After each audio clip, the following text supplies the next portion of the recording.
Assalamualaikum warahmatullahi wabarakatuh. Hari ini kita berbincang tentang kesadaran, agama, spiritualitas, dan cara kita berdamai dengan realitas. Bukan untuk menggurui, hanya berbagi sudut pandang yang mudah dipraktekkan.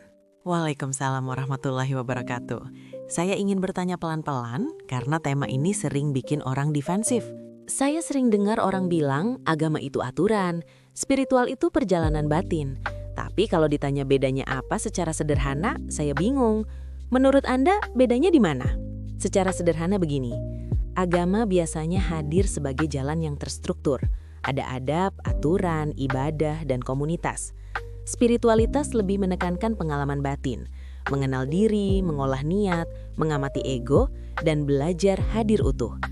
Keduanya sebenarnya bisa saling menguatkan. Masalah muncul ketika agama hanya tinggal institusi tapi batinnya kosong. Atau spiritualitas hanya jadi gaya hidup tapi tanpa kompas moral. Jadi bukan musuh ya? Bukan. Kalau sehat, agama bisa jadi pagar. Spiritualitas jadi isi rumahnya. Ada kalimat yang cukup menampar. Kalau Tuhan itu ada, kok dicari? Itu gimana maksudnya? Maksudnya begini, kita sering menganggap Tuhan itu jauh. Padahal yang jauh itu bukan Tuhan, yang jauh itu kesadaran kita, karena tertutup oleh kebisingan, pikiran, emosi, dan keinginan. Jadi mencari Tuhan sebenarnya lebih tepat disebut membuka hijab, membuka lapisan yang menutupi, supaya kita menyadari kedekatan itu. Jadi problemnya bukan kurang informasi, tapi terlalu banyak noise. Tepat. Saya juga kepikiran, orang bisa percaya tapi belum tentu tahu. Lalu apa maksud bersaksi? Percaya sering lahir dari cerita orang lain. Tahu mulai muncul dari belajar dan memahami. Bersaksi artinya kamu mengalami dan menyaksikan dalam hidupmu. Bersaksi itu bukan sekadar katanya, tapi aku melihat efeknya, aku merasakannya, aku paham dampaknya. Karena itu latihan spiritual itu penting, supaya keyakinan tidak hanya jadi konsep, tapi jadi pengalaman yang menumbuhkan. Kalau believer dan seeker itu bedanya apa? Believer cenderung nyaman dengan kepastian. Saya ikut karena saya percaya. Seeker cenderung bertanya. Saya mau memahami lewat pengalaman dan pembuktian batin. Keduanya bisa baik, tapi masalah muncul saat believer berubah jadi memaksa orang lain atau seeker berubah jadi sombong karena merasa paling terbuka. Jadi yang penting bukan labelnya, tapi kerendahan hati dan kedewasaan ya. Betul, kedewasaan batin terlihat dari makin sadar, makin lembut, makin tidak memaksa. Anda tadi bilang konflik paling besar itu maunya A, kejadiannya B. Itu kok sederhana banget tapi ngena. Bisa dijelasin? Suffering sering muncul bukan karena peristiwanya, tapi karena penolakan kita terhadap realitas. Realitas datang, kita menolak, lalu kita menderita. Bukan berarti kita pasrah tanpa usaha, tapi urutannya, terima dulu kenyataannya, biar jiwa berhenti berantem, baru ambil tindakan terbaik.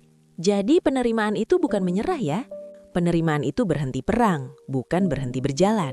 Saya sering merasa pengen ikhlas, tapi kok susah. Apa memang ikhlas itu bakat? Ikhlas itu skill, dilatih. Kalau tidak pernah melatih menerima, jangan kaget kalau tiap kejadian kecil pun rasanya berat. Tolok ukurnya bukan aku tidak pernah sedih, tapi durasi pulihnya. Dulu marah seminggu, lalu marah 3 hari, lalu marah beberapa jam, lalu marah sebentar dan cepat kembali seimbang. Berarti stabil itu bukan gak jatuh, tapi cepat balik. Ya, stabil itu kemampuan kembali ke titik tengah. Ada konsep yang menarik, konten, konteks, esensi. Itu maksudnya apa dalam kehidupan sehari-hari? Konten, peristiwanya. Apa yang terjadi? Konteks, pesan dan pelajaran batinnya. Mengapa ini terjadi untukku? Esensi, pemahaman utuh yang mengubah cara kita hidup. Apa yang harus aku jadi? Orang yang terjebak konten akan looping, marah, tenang, marah lagi, drama, damai, drama lagi. Orang yang masuk konteks mulai bertanya, pelajarannya apa? Orang yang sampai esensi berubah perilakunya, lebih lembut, lebih sadar, lebih adaptif. Kenapa puasa sering dianggap latihan kesadaran? Karena puasa melatih kita menahan yang boleh agar kita kuat menahan yang tidak boleh. Dan puasa membuat tubuh lebih hening, sehingga batin lebih mudah mengamati. Inti puasanya bukan sekadar lapar. Intinya mengurangi reaksi, memperbesar jeda, menumbuhkan kendali diri, memperkuat empati. Tapi realitanya kadang Ramadan malah boros. Nah, itu evaluasi batin. Kalau lapar hanya pindah jam, tapi nafsu belanja naik, berarti latihan menahan belum menyentuh inti. Ada yang bilang Tuhan memanggil dengan penderitaan. Tapi apa harus selalu dengan penderitaan? Tidak selalu. Ada beberapa jalan yang sering disebut. Jalan cinta, hati luluh lewat kasih, jalan pengetahuan, insight lewat belajar, jalan penderitaan, bangun karena mentok.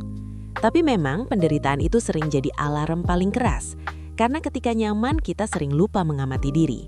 Berarti penderitaan itu bukan hukuman, tapi undangan untuk sadar. Kalau disikapi tepat, iya.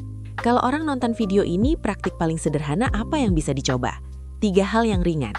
Jeda 10 detik sebelum merespon hal yang memancing emosi, saat pikiran lari ke masa lalu atau masa depan kembali ke nafas, saat ada peristiwa berat, tanya, apa yang sedang realitas ajarkan? Respon paling dewasa yang bisa kulakukan apa?